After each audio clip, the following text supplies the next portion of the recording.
manuscrit Einstein-Besseau, c'est un document de travail autographe d'Albert Einstein et de son confrère et ami Michele Besseau.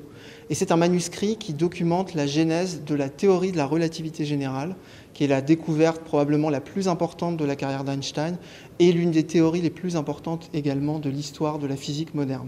Ce document de travail, c'est effectivement un document sur lequel ont travaillé les deux chercheurs, vraiment en collaboration, en émulation, parfois même en symbiose. On a cette impression de symbiose quand on parcourt les feuillets. C'est un manuscrit qui les a occupés entre 1913 et 1914.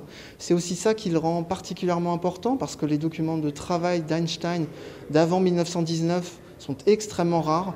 Einstein était en plus quelqu'un qui gardait très peu de brouillons.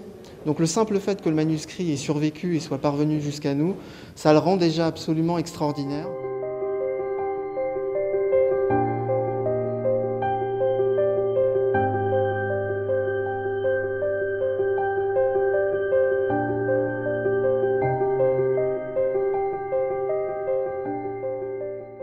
C'est ce que moi je trouve particulièrement touchant à la lecture de ce manuscrit, parce que c'est vrai que généralement on peut avoir cette image un petit peu monolithique et infaillible d'Einstein comme génie absolu qui trouve dès le premier calcul, il trouve la bonne équation.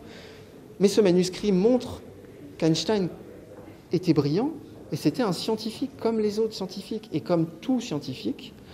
Il passe par des étapes de doute, par des hypothèses qui se vérifient ou qui ne se vérifient pas, par des erreurs. Einstein commet des erreurs dans ce manuscrit.